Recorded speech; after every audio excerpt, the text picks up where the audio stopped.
BBA third year cost accounting বইয়ের chapter material থেকে আজকে 6 number class. Economic order quantity অথবা মিতব্যয়ী ফরমাস পরিমাণ থেকে 3টা অঙ্কের সমাধান বোঝানো হবে। ধরে নিতে পারো ওই 3টার মধ্য থেকে যে কোনো একটা অঙ্ক তোমার পরীক্ষায় এসে গেছে, এতটাই গুরুত্বপূর্ণ। নাম্বার 1 ক্লাসে আলোচনা করেছিলাম স্টোর লেজার নিয়ে। প্রত্যেকটা নিয়ম আগের ক্লাসের মধ্যে তোমাদের বোঝানো হয়েছে। ইকোনমিক অর্ডার কোয়ান্টিটি বাংলা অর্থ মিতব্যয়ী ফরমাস পরিমাণ। সারা বছরে তোমার যেই পরিমাণ কাঁচামাল প্রয়োজন, এখন ওই কাঁচামাল কতবার অর্ডার করলে তোমার ব্যয় সর্বনিম্ন হবে, ওইটা বাহির করার নাম হলো ইওকিউ। ইওকিউ এর পূর্ণরূপ ইকোনমিক অর্ডার কোয়ান্টিটি। মিতব্যয়ী ফরমাস পরিমাণ অথবা ইওকিউ তুমি দুইভাবে বাহির করতে পারো। একটা হচ্ছে ইকুয়েশন মেথড আর একটা হলো টেবুলার মেথড। আজকের ক্লাসে আমি দুইটা নিয়মই বোঝাবো। ইকুয়েশন মেথডে সূত্র হলো √2 ইন্টু এআর দ্বারা বোঝায় অ্যানুয়াল রিকোয়ারমেন্ট, বাৎসরিক কী পরিমাণ প্রয়োজন কাঁচামাল। ওসি দ্বারা বোঝায় অর্ডারিং কোস্ট পার অর্ডার, প্রতি অর্ডারে কী পরিমাণ অর্ডারিং কোস্ট আছে। সিসি দ্বারা বোঝায় ক্যারিং কোস্ট পার ইউনিট, প্রতি ইউনিটে কী পরিমাণ বহন খরচ আছে। বাকিটা অঙ্কের মধ্যে বোঝাচ্ছে। The annual demand for an article is 4000 units. বাৎসরিক চাহিদা 4000 unit. The carrying cost is 8 per unit. Carrying cost প্রতি ইউনিটে 8 টাকা। If the procurement cost is টাকা 250 per order, প্রতি অর্ডারে ব্যয় যদি 250 টাকা হয়, then determined economic order quantity, তাহলে নির্ণয় করো মিতব্যয়ী ফরমাস পরিমাণ। Number of order per year, বছরে কি পরিমাণ অর্ডার দিতে হবে। Time between two consecutive order, দুইটা অর্ডারের মধ্যবর্তী সময় কতটুকু, ওইটা বাইর করো। এখন আমি তোমাদেরকে বুঝাবো এবং তোমরাও বুঝতে পারবে। লক্ষ্য করো, বাৎসরিক চাহিদা 4000 ইউনিট, ক্যারিং কোস্ট 8 টাকা, অর্ডারিং কোস্ট 250 টাকা, রিকোয়ারমেন্টগুলো দেওয়াই আছে। যে সূত্রটা ছিল ইওকিউ এর √2 এআর মানে অ্যানুয়াল রিকোয়ারমেন্ট 4000, অর্ডারিং কোস্ট 250 টাকা per order, CC carrying cost 8 টাকা। উপরে মানগুলা গুণ করে নেবেন, নিচের 8 দ্বারা ভাগ করবেন, 2,50,000 রুট করে নিলে 500 ইউনিট। এই 500 ইউনিট কি বের হয়েছে এটা কি বুঝতে পারছো? এই 500 ইউনিট বের হয়েছে যে তোমার যদি বাৎসরিক 4000 ইউনিট কাঁচামালের চাহিদা থাকে, যদি ক্যারিং কোস্ট প্রতি ইউনিটে 8 টাকা করে হয়ে থাকে, যদি অর্ডারিং কোস্ট পার অর্ডারে 250 টাকা হয়ে থাকে, তাহলে যদি তুমি 500 ইউনিট করে অর্ডার করো, তখন তোমার ব্যয় সর্বনিম্ন হবে। ইওকিউ বা ইকোনমিক অর্ডার কোয়ান্টিটি আমরা বাহির করে নিলাম 500 ইউনিট। বিষয়টা ক্লিয়ার?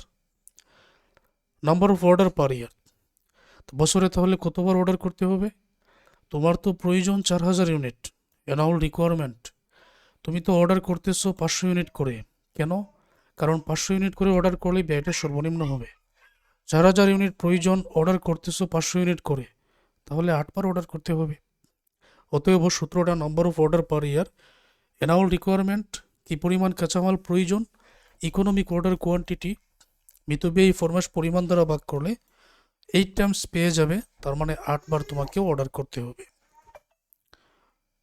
এখন time between two consecutive order, দুইটা অর্ডারের মধ্যবর্তী সময়। তুমি তো অর্ডার করবে বছরে 8 বার, 1 বছর সমান ধরে নেওয়া হলো 360 দিন। Time between two consecutive order, working days 360, number of order 8। 1 বছর সমান 360 দিন ধরে নেওয়া হলো।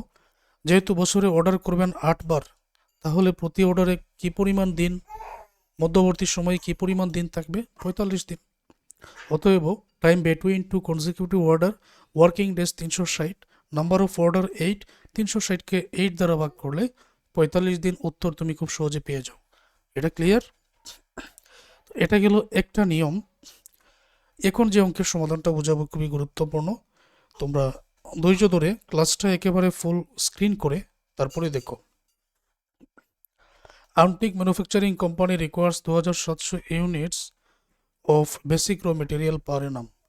আন্টিক ম্যানুফ্যাকচারিং কোম্পানির বছরে 2700 ইউনিট কাঁচামালের প্রয়োজন আছে। The cost relating to the placing of order and receiving of material is টাকা 150 পার অর্ডার। তাহলে অর্ডারিং কোস্ট এখানে মেটেরিয়াল অর্ডার করতে 150 টাকা প্রতি অর্ডারে। The cost of carrying 1 unit of the raw material for 1 year is টাকা 9 এবং carrying coast প্রতি ইউনিটে 9 টাকা করে। Requirement calculation EOQ equation formula tabular method, দুইটা মেথডে বাইর করার জন্য বলা হয়েছে। এখন ইওকিউ ইকোনমিক অর্ডার কোয়ান্টিটি, এটা তো বাহির করব প্রথমে ইকুয়েশনের মাধ্যমে, তারপর টেবুলারের মাধ্যমে। এখন যে কোনো পদ্ধতিতেই তুমি বাহির করো না কেন, উত্তর কিন্তু একই পাবে, সমান উত্তর বের হবে। তাহলে প্রমাণটা আমরা এই অঙ্কটার মধ্যে বুঝে নিব। আমার বাৎসরিক চাহিদা, ধরে নিলাম কোম্পানিটা আমার, তুমি ধরে নিবে তোমার। বাৎসরিক চাহিদা 2700 unit, ordering cost 150, carrying cost 9 টাকা, সিসি মানগুলো বসাও, 2 এয়ারের মান, ওসির মান, সিসির মান 300 ইউনিট। উপরের মানগুলো গুণ করে 9 দ্বারা ভাগ করলে 300 ইউনিট পেয়ে যাবে। মানে যদি তোমার বাৎসরিক চাহিদা 2700 ইউনিট হয়ে থাকে, যদি অর্ডারিং কোস্ট পার অর্ডারে 150 হয়ে থাকে, যদি ক্যারিং কোস্ট প্রতি ইউনিটে 9 টাকা হয়ে থাকে, তাহলে তুমি যদি 300 ইউনিট অর্ডার করো, 300 ইউনিট করে যদি অর্ডার করো, তোমার ব্যয়টা সর্বনিম্ন হবে। এখন বুঝাবো টেবুলার মেথডে কিভাবে অঙ্কের সমাধানটা করতে হবে। টেবিলটা এইভাবে অঙ্কন করে নিতে হবে, ধরাবাঁধা কোনো নিয়ম নেই, নামগুলো একটু মনে রাখতে হবে। তা আমি এখন বুঝিয়ে দিচ্ছি। যেমন অ্যানুয়াল রিকোয়ারমেন্ট, এটা 1 নম্বর ঘর, বাৎসরিক চাহিদা 2700 unit, 2700 unit annual requirement. Number of order per year, যদি আমি বছরে একবার অর্ডার করি, তখন number of unit per order, প্রতি অর্ডারে কি পরিমাণ পড়বে। 2700 ইউনিট প্রয়োজন, একবার অর্ডার করলে তো 2700 ইউনিটই আনতে হবে। যদি দুইবার অর্ডার করি 1350, মানে 2700কে 2 দ্বারা ভাগ।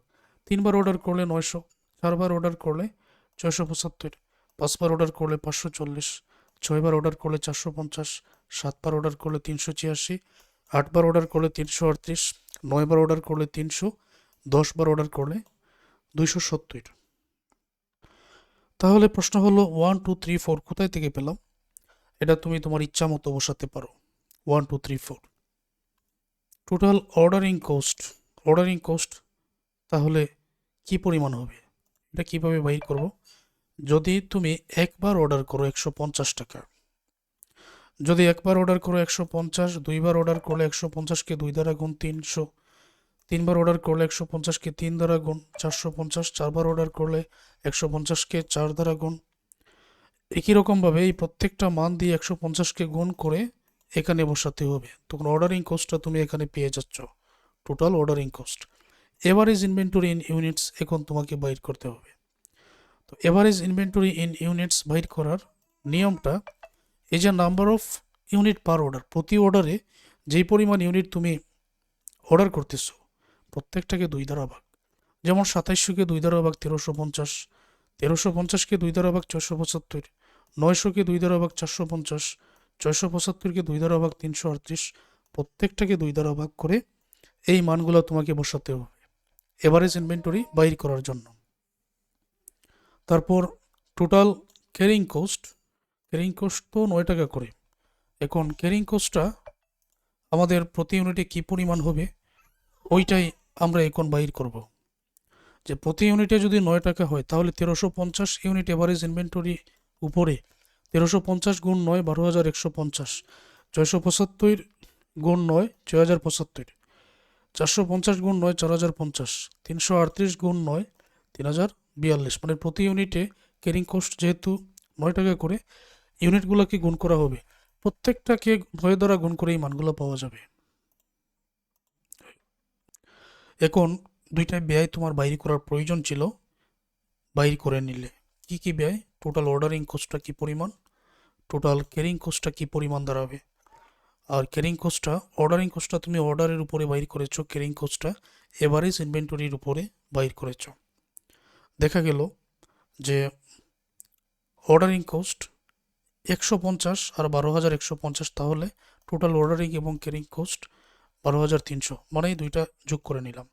300 আর 6,075 যোগ করলে 6,375, 450 আর 4,050 যোগ করলে 4,500, 600 আর 3,042 যোগ করলে 3,442, 750 আর 2,430 যোগ করলে 3,180, 900 আর 2,025 যোগ করলে 2,925, 1,050 আর 1,737 যোগ করলে 2,787, 1,200 আর 1,521 যোগ করলে 2,721, 1,350 1,350 যোগ করলে 2,700, 1,500 আর 1,215 যোগ করলে 2,715।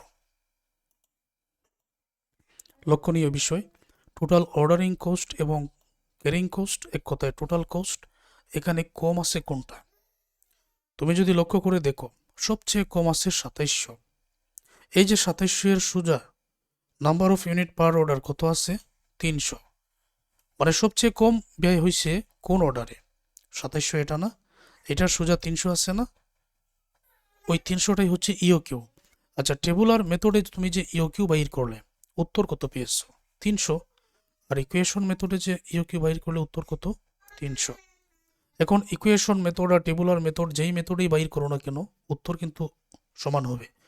তাহলে এই অঙ্কটার মধ্যে কঠিন যদি আমি বলতে চাই, এই নামগুলো মনে রাখা একটু কষ্ট করে মনে রাখবেন। খাতার মধ্যে 2বার 3বার লিখে নেবেন, মনে থাকবে। কঠিনের মধ্যে শুধু এতটুকু। আর সমাধানটা কি? এই অংশ যারা বুঝতে পারেন নাই পুনরায় দেখে নিও। এখন আরও একটা অঙ্কের সমাধান বোঝাতে চাই। এটা বোঝানোর কারণ আছে, আমি একটু পরে বলছি। আমি এই ক্লাসের প্রথমে বলেছি যে 3টার মধ্য থেকে যে কোনো একটা মনে করো পরীক্ষায় চলে আসছে। 2টা অঙ্ক শেষ, এখন এটা last. The following details are available in respect of a firm, মানে এই ফরম্যাটের এটা লাস্ট অঙ্ক। Annual requirement of inventory 40,000 unit, বাৎসরিক চাহিদা 40,000 unit, cost per unit other than carrying and ordering cost 16 টাকা। কোস্ট পার ইউনিট, প্রতি ইউনিটের ব্যয়, other than carrying and ordering cost, প্রতি ইউনিটের ব্যয় 16 টাকা। Carrying cost are likely to be 15% per year. ওই যে ক্যারিং কোস্টটা এখন বাইর করার জন্য বললো 15% পার ইয়ার, এটা মূলত বাইর করতে হয় কোস্ট পার ইউনিটের উপরে। এই কথাটা জানিয়ে দেওয়ার জন্য, বোঝানোর জন্য এই অঙ্কটা আমি নিয়ে এসেছি। সরাসরি ক্যারিং কোস্ট কিছু অঙ্কের মধ্যে দেওয়া থাকবে না, তখন কোস্ট পার ইউনিটের উপরে যত পার্সেন্ট বলবে তত পার্সেন্ট ক্যারিং কোস্ট ধরে নিতে হবে। Cost of placing order 480 order, এটা ordering cost. Determine the economic order quantity, required number of order. Annual requirement ইয়ারের মান 40,000 ইউনিট, অর্ডারিং কোস্ট 480 করে,